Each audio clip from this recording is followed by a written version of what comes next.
So hello everyone, today we are discussing debugging, and last week we discussed different points and topics related to testing, exceptions, assertions, and so forth. So we are starting debugging now. Anyone can tell me what we mean by debugging?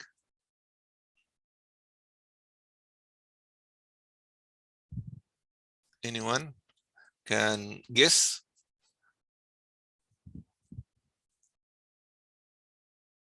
Yes, fixing problems, looking for errors. Yes. Are you looking for the original definition of why an error is called a bug, or like what are you looking for here? What is the meaning of bug from a programming point of view? Well, originally when computers were like big machines where you had like cables and you like plugged cables in and out, they found like an actual insect inside the machine that was actually breaking a connection. That was where the definition, that's where the term bug comes from in terms of computers and coding. Yeah. But in terms of code, it means an error that causes the code to not function. Yes, thank you for your input, Woody. Stepping through code, looking for a dead mouse in your computer, maybe. Looking for errors, fixing problems.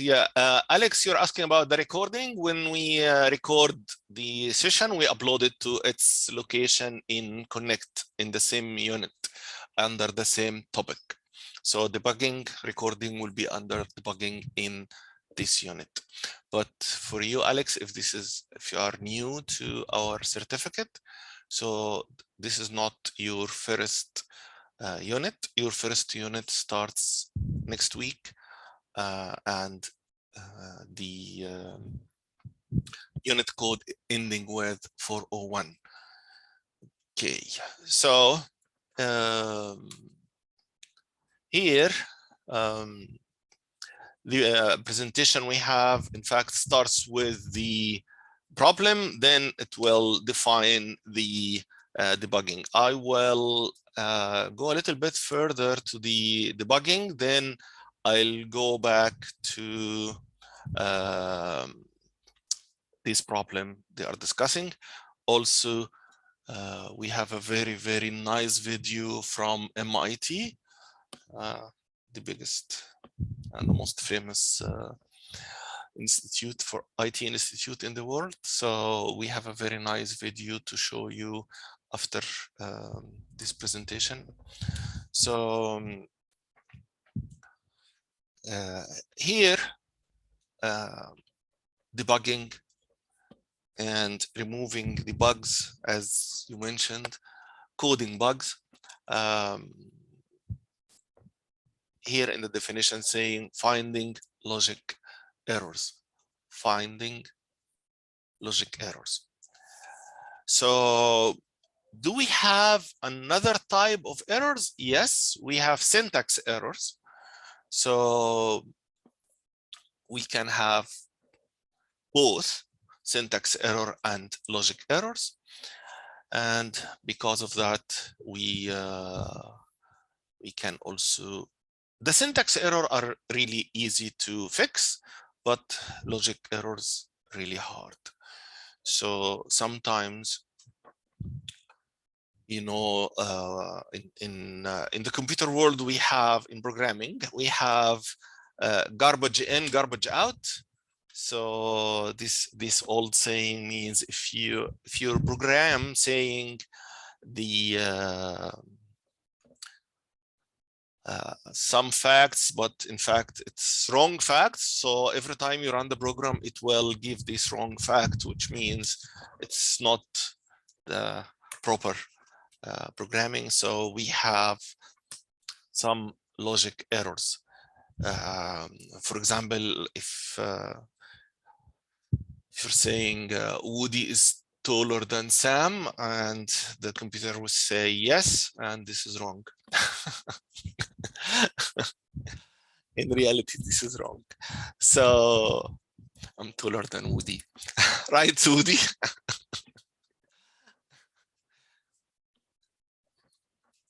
No offense, Woody, come on.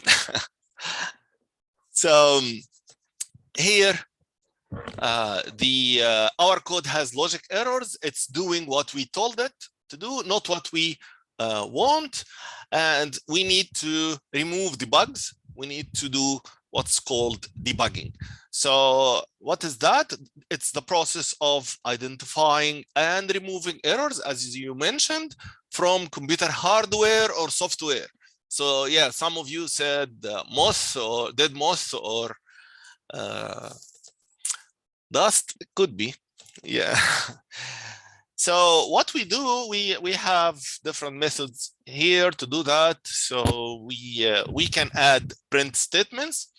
If you remember, we were discussing different functions, modules, the structured programming, and we said we will have input and output internally between the different parts of the application. But we can add print statements to these modules, and we can see the outcome of each module. So we make sure each module will give us what we want. So then we remove these print statements so we can just run the program smoothly. So this is one thing or one method. Of course, we will have testing team. And as we mentioned last week, testing team, it's totally different team other than the developers. There are different methods for programming. We use agile methodology, we use DevOps and so forth. So we use different methods and we apply global standards in the development environment. Some of you will work in companies with development team or department, and you will see that in reality. If some of you already working in programming or did some programming before, so they know about that. So for the IDE, we have a debugger, and it will allow you to set the breakpoints in your code, and it will stop at different points. It will inspect variables or variable values when stopped, single step, successive lines of code, step into functions, methods. So it will do that. Continue execution as per normal until the program ends or the next breakpoint is reached. So in Sony, we have a debugger, and I remember when we someone was looking for the debugger in Sony, and he has some experience in programming, so he was looking for the debugger. And I'll show you the screenshot. So here, when you go to Sony, our IDE, we use it for debugging. So debug current script faster. So you go to run menu, then you can debug current script here, nicer or faster. So control plus F5 or shift plus F5. So you can use the shortcut, keyboard shortcut, and also you will get the details, and you see the bug is there. Okay, so this is the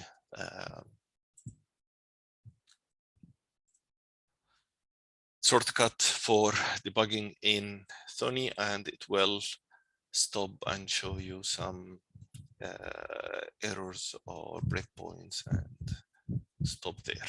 Okay, good. So this is the whole idea of debugging, especially with the logical one. So let's see what they have here. The activity or the class activity they have, it's telling you we need to create a method to tell if a year is a leap year or not. So Do you think every 4th year is a leap year? Not quite true. And it's telling you, if you did some search on leap year rules, you will find it's not really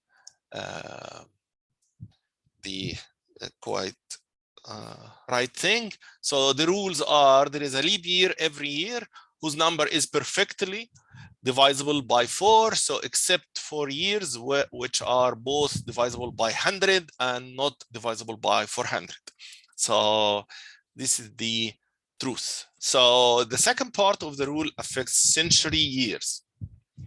For example, add these details found here on this website. Of course, you have access to this presentation.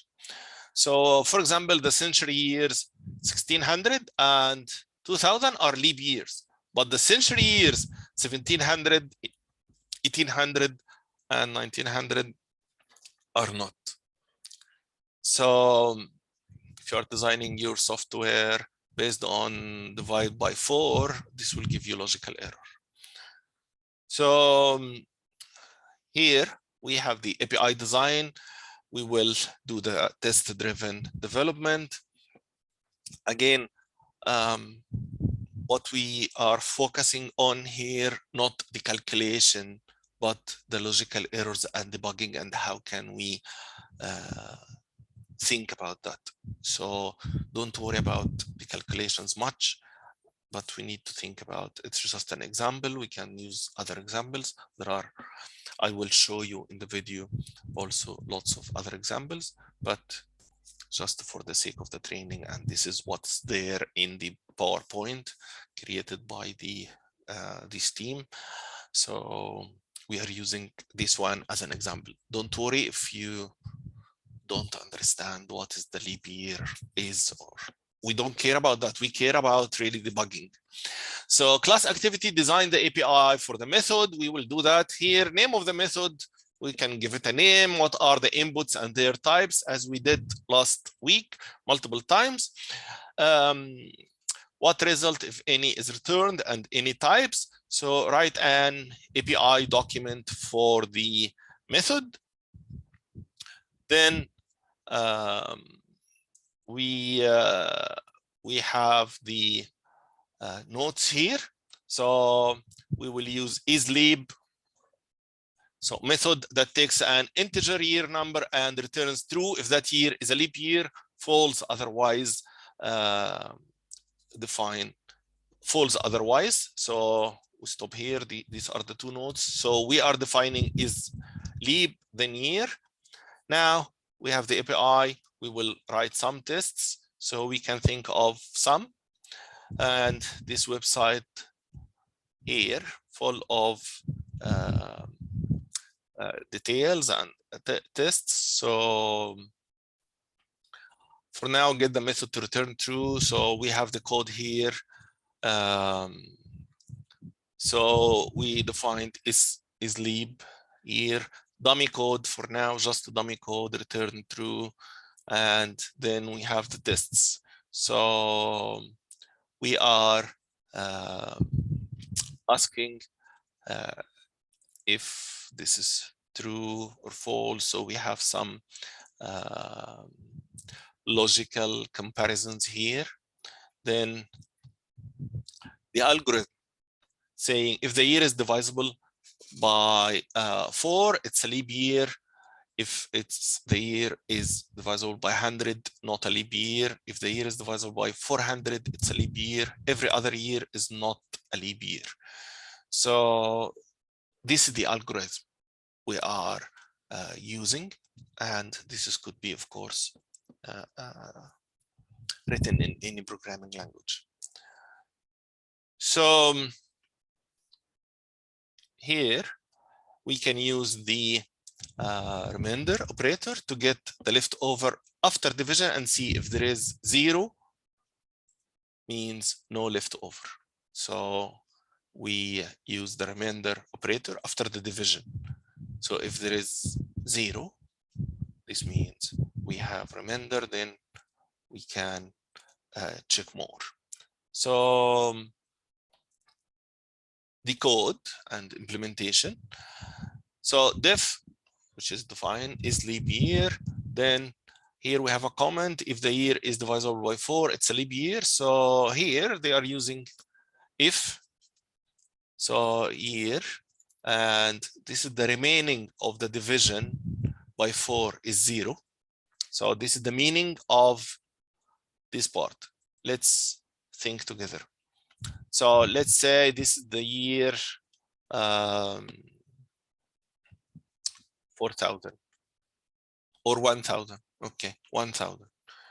If we divide the 1,000 by 4, this is 250. Is there any reminder? No reminders. So it is 0. So it will return true. That makes sense? Yes, no, maybe.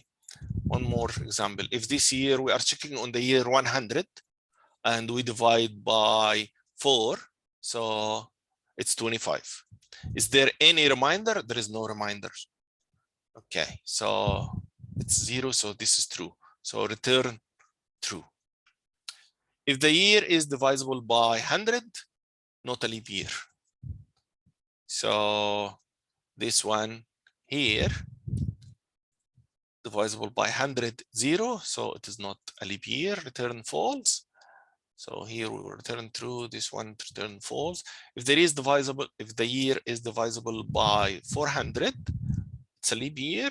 So we divide by 400, we check for the remainder. And if this is the case,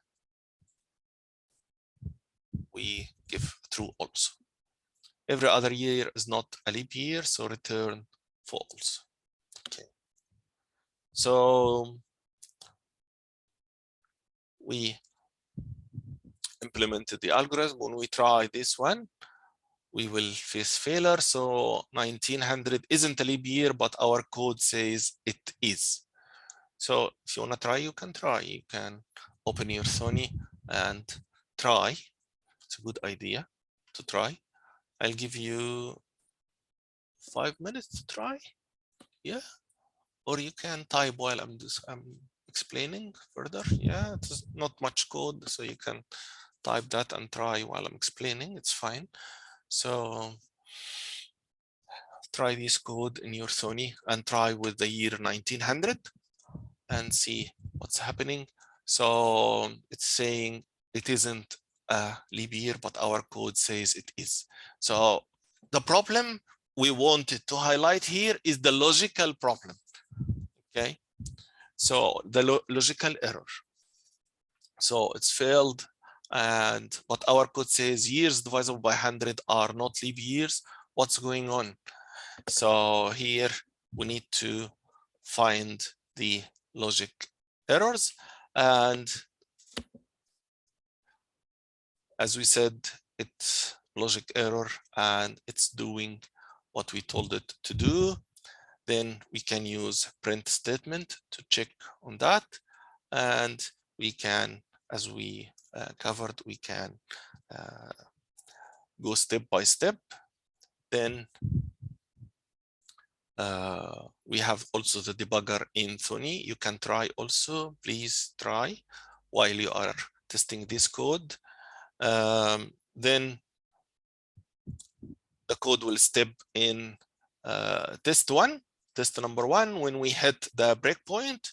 So then use F8 or run resume to continue. So repeat until we see the local variable year 1900. So try this one and stopping at the breakpoint. We have hit the breakpoint for the year 1900. So you can use F7 or run step and to step down to the next line. So you can go step by step. I will